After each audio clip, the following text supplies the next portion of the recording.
Chapter 9. Penny and Merlin. Peep! Penny's head was sticking out of Jack's jacket.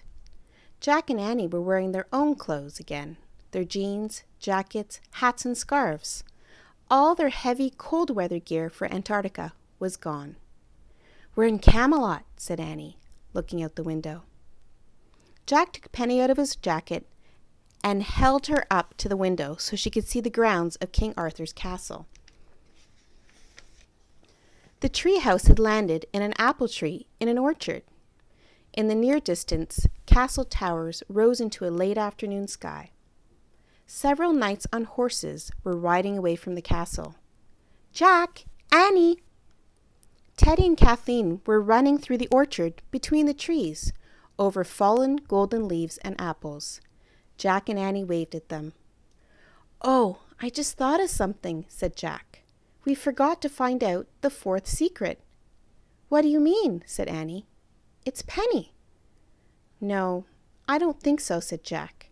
"Remember, Leonardo da Vinci told us a secret of happiness has to be available to everyone. Not many people can have their own baby penguin." "Oh, right," said Annie. "Jack, Annie, come down." Teddy and Kathleen called from below.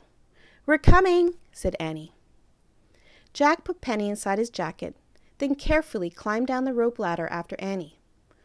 "Oh, what did you bring back with you?" said Kathleen. Penny was peeking out of Jack's jacket again. "A baby penguin from Merlin," said Annie. "Look at her," said Kathleen. "She's beautiful." "Indeed," said Teddy, petting Penny's downy head. "Peep!" "She wants to help Merlin," said Annie. "Then let us hurry to him at once," said Teddy. "Come, follow us." Kathleen and Teddy led the way between the trees to a small wooden cottage at the edge of the orchard. "Merlin's in there?" asked Jack. "'Tis a garden house he always loved as a child," said Teddy. "Morgan thought he would find comfort there. But alas, he seems to have found nothing but more grief. He will eat nothing, and he has not spoken for days." Teddy opened the door to the cottage and ushered Annie and Jack inside. Morgan was sitting by Merlin's bed. Late afternoon light slanted through the window onto the magician's face. He lay very still. His eyes were closed and his hands were folded on his chest. A chill went through Jack. Merlin hardly looked alive. Morgan turned around. She too looked tired, but her face brightened when she saw Jack and Annie. "Thank goodness you have come," she said. Annie crossed the room and hugged Morgan. Jack stepped forward with Penny. "Look what we brought for Merlin," he whispered. "Oh," said Morgan. The enchantress gently touched the little penguin. "She is lovely indeed," she whispered. "Thank you for bringing her." Morgan turned back to Merlin. "Merlin," she said, "Jack and Annie from Frog Creek are here. They want to talk with you." Annie stepped forward while Jack stood in the shadows with Penny. "Hi, Merlin," said Annie. "How are you doing?" The magician didn't open his eyes, but he nodded to let Annie know he heard her. "We have 4 secrets of happiness to share with you," said Annie. She reached into Jack's backpack. She pulled out the poem that the poet Basho had given them on their trip to old Japan. "Listen.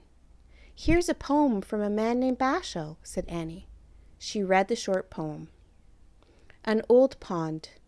A frog jumps in. The sound of water." The secret of happiness for Basho was that he paid attention to small things in nature, explained Annie. Merlin nodded slowly. "Nature," he said in a raspy voice. "That's right," said Annie. "And we brought you this too." She pulled out the angel picture Leonardo da Vinci had drawn. She held it up to show Merlin. "This is an angel drawn by a great genius named Leonardo da Vinci," said Annie. Merlin opened his eyes and peered at the drawing. "Isn't she beautiful?" said Annie. The secret of Leonardo's happiness was that he had a great curiosity about everything: angels, art, noses, feathers, flowers, flying. Every day he felt happy when he learned something new. Merlin nodded as he stared at the angel sketch. "Curiosity," he breathed. "Yes, and here's the third secret," said Annie. She reached into Jack's pack and pulled out the nautilus shell they had been given on their trip to the deep ocean. "A sea creature once lived inside this shell," said Annie. "We learned from an ocean scientist that a secret of happiness is having compassion for all living things, from a tiny shell creature to a giant octopus." Merlin took the shell from Annie. He cupped his hands around it and closed his eyes. His face softened. "Compassion," he said. But still, he didn't smile. Jack sighed. Maybe Merlin isn't going to get better, he thought. "Give him Penny now, Jack," whispered Annie. Jack stepped out from the shadows. "Merlin," he said, "we don't actually know what the fourth secret of happiness is, but we want to give you something else." Merlin looked at Jack. Jack held up the tiny penguin. "Her name is Penny," he said. Merlin just stared at Penny. He looked confused. "She's an orphan," said Jack. "Her parents were lost in a terrible storm." Merlin frowned. "She is very small," he said hoarsely. "Yes, and she wants to live with you," said Annie. "The Emperor of the Cave of the Ancient Crown wants you to take care of her," said Jack. "He says she is very brave and full of joy." Jack set Penny on the floor. Standing alone, the penguin looked tiny and fragile. "Go to Merlin," Jack urged Penny. Penny waddled across the floor to Merlin. Her little body rocked stiffly from side to side as she held out her wings to keep her balance. Penny stopped in front of Merlin. The little penguin and the old magician stared at each other for a moment. Merlin's expression didn't change. "Peep," said Penny. "Peep, peep." Merlin's face twitched.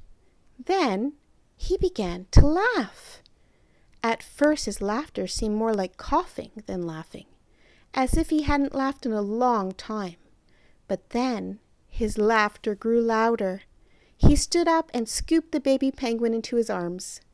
Merlin hugged Penny to his chest, pressing her against his long white beard. His face settled into a warm smile. "It is your destiny to care for her, Merlin," said Morgan. "The Emperor of the Cave of the Ancient Crown has sent her to you. He is very wise." Merlin nodded. Then, cradling Penny in his arms, he walked to the doorway of the cottage and looked out. "The air smells like ripe apples and wood smoke today," he said. "Yes, my old friend, it does," said Morgan. She wiped tears away from her eyes. Merlin turned back and looked at Jack and Annie. "Thank you for bringing—" "What did you say her name was?" "Penny," said Annie. "Ah, yes, Penny." "To me," said Merlin. "And thank you for your other gifts as well. I will never forget the secrets you have shared with me." "You're welcome," said Jack and Annie. "Peep."